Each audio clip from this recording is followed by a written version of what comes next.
Hello students, today's topic of dissection is sagittal section of the head and neck, in which we will see the detailed structure of pharynx.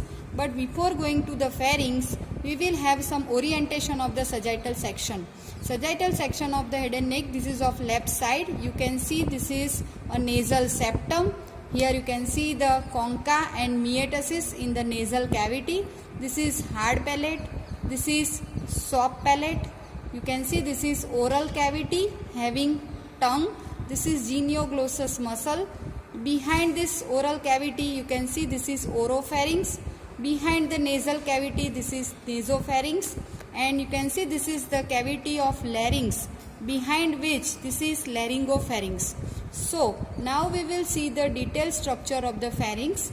First, what is pharynx? Pharynx is the muscular tube. You can see this is a muscular tube which is situated behind the nasal cavity, behind the oral cavity and behind the larynx. This pharynx is 12 to 14 cm in length, having maximum width at the nasopharynx, that is 3.5 cm, and minimum at 1.5 cm at this pharyngo-esophageal junction. Pharynx will extend from base of skull to the C6 level, from where the pharynx is continuous with esophagus. You can see so that interior of pharynx is divided into three parts. Nasopharynx, which is behind the nasal cavity. You can see these are the concha, metatarsus, so this is nasal cavity. Behind the nasal cavity this is nasopharynx. Behind the oral cavity this is oropharynx, and behind the larynx this is laryngopharynx. In nasopharynx, first we will start with the nasopharynx. Nasopharynx is behind the nasal cavity. In front, here you can see this is soft palate. This is anteriorly, it communicates with the nasal cavity through the posterior nares or choana. Above, you can see in the roof and posterior wall this is floor where there is a pharyngeal isthmus. This is soft palate. In front and above there is soft palate. This is, you can see this is nasopharynx. Anterior wall is deficient. Roof and posterior wall. This is roof and posterior wall is supported by body of sphenoids with sphenoidal air sinus, basilar part of occipital bone and arch of atlas. You can see what are the features in the nasopharynx. In nasopharynx, in roof and posterior wall, you can see over here there is presence of nasopharyngeal tonsil. That is nasopharyngeal tonsil, if it is infected and it is enlarged, that is called adenoids, which is common in the children. Now, deep to within the tonsil, there is not seen in this section, but deep to the tonsil if there is pharyngeal diverticulum, that is known as this pouch of Luschka. You can see here in the lateral wall of nasopharynx there is pharyngeal opening of the auditory tube, and this is auditory tube is also known as pharyngotympanic tube or Eustachian tube. This pharyngeal opening of auditory tube, here you can see this is guarded by upper and posterior margin by the elevation that is called tubal elevation. And this tubal, overlying the tubal elevation, there is aggregation of lymphoid tissue that is called tubal tonsil. From anteriorly, the fold which extend toward the soft palate, you can see over here, this is called salpingo-palatine fold, which is mucous fold extending from pharyngeal opening of auditory tube to the soft palate. Second fold, you can see over here, it extends towards the pharynx, that is called salpingopharyngeal fold.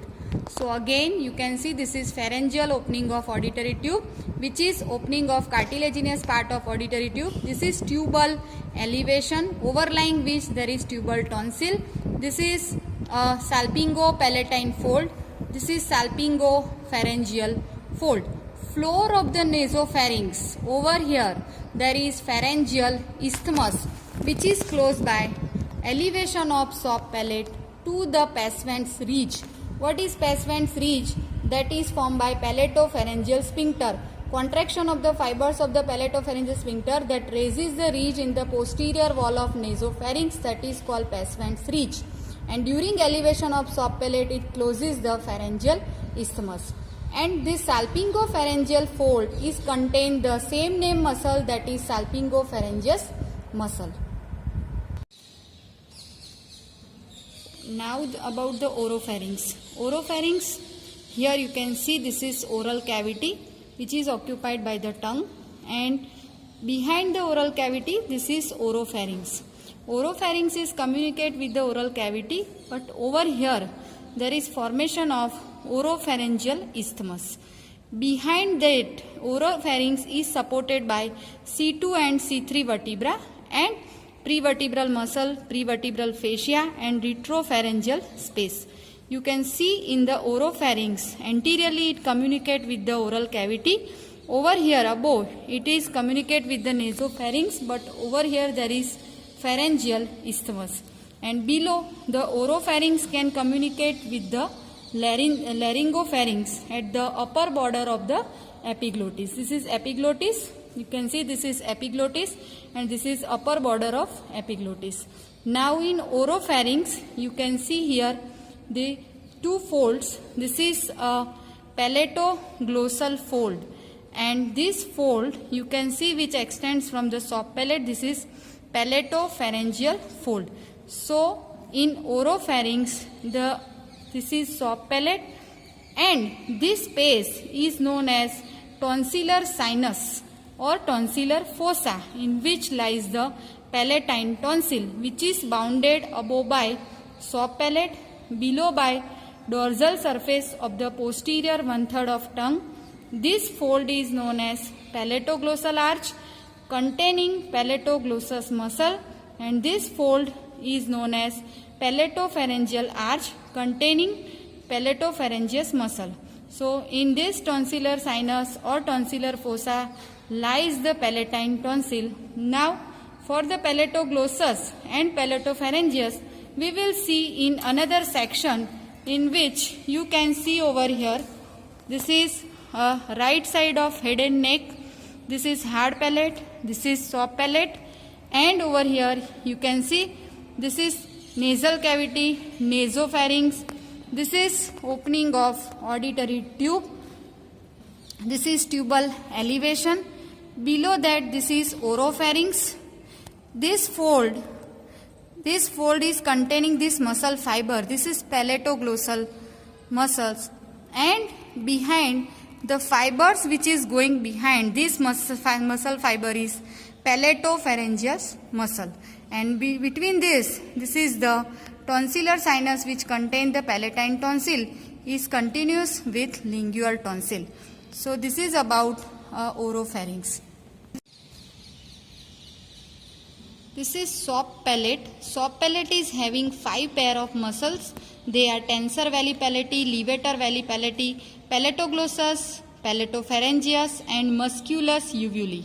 So all muscles of the palate, they are supplied by pharyngeal plexus, cranial root of accessory nerve through the pharyngeal plexus, except tensor veli palati, which is supplied by trunk of mandibular nerve passing through the otic ganglion without relate through the nerve to medial pterygoid muscle.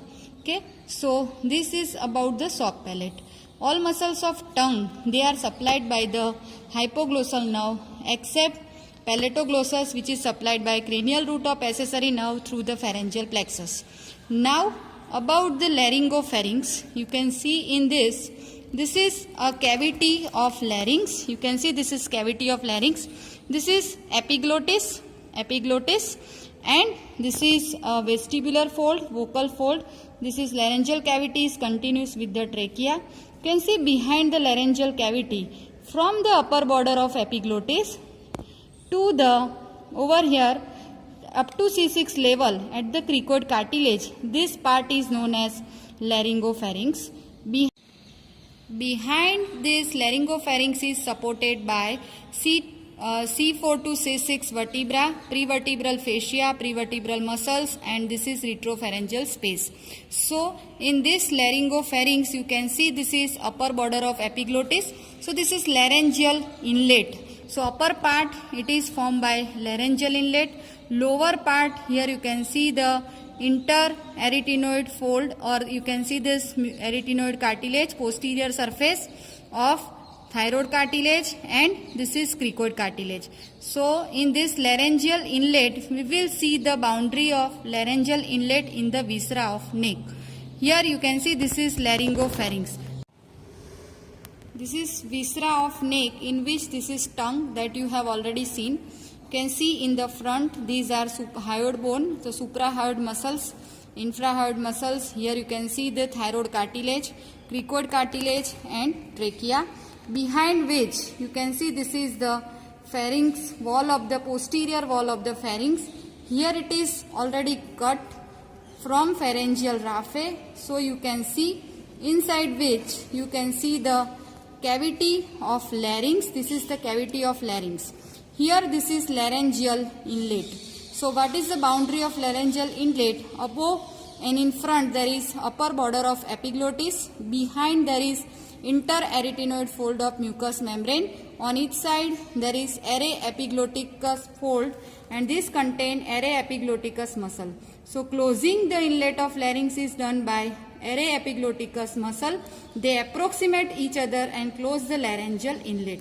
On each side of laryngeal inlet, here in the lateral wall you can see this fossa depression, mucus deep depression, that is a pyriform fossa. And in this pyriform fossa, medially there is, you can see the array epiglottic fold, and laterally there is thyrohyoid membrane and mucus covered area of medial lamina of the thyroid cartilage. So this is pyriform fossa, and in this pyriform fossa there traverses the internal laryngeal nerve and superior laryngeal vessels, and this pyriform fossa will act as a lateral food channel in ruminating animal.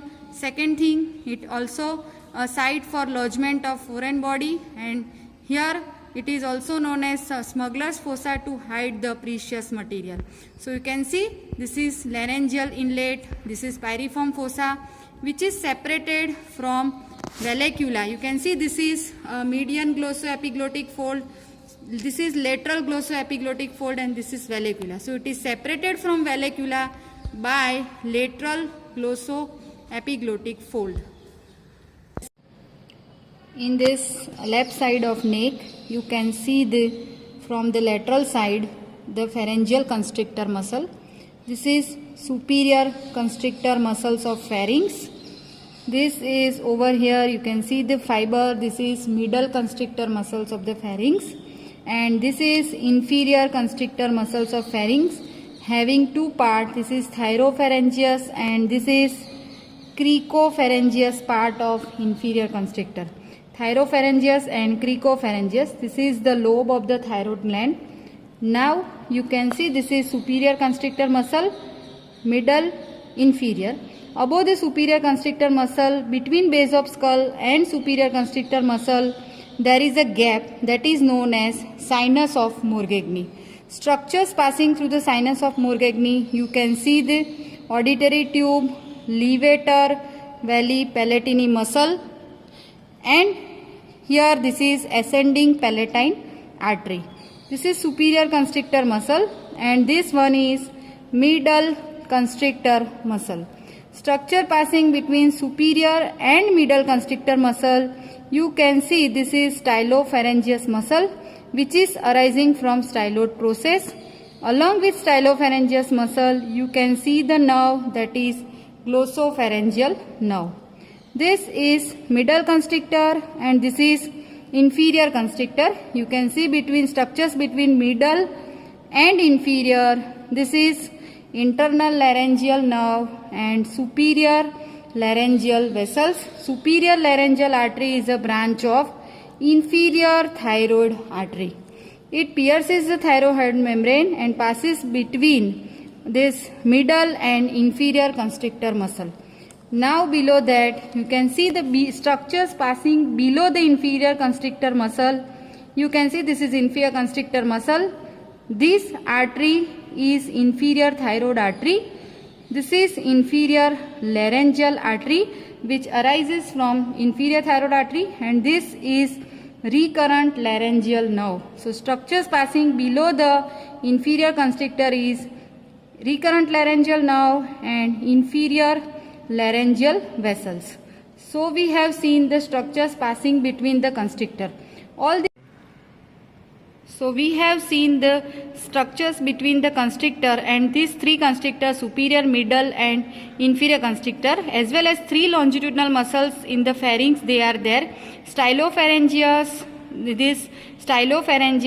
then palatopharyngeus and salpingopharyngeus. So these all muscles, they are getting a nerve supply from the pharyngeal plexus, but stylopharyngeus is supplied by glossopharyngeal nerve, and inferior constrictor muscle that will receive the additional tweak from external laryngeal nerve and recurrent laryngeal nerve.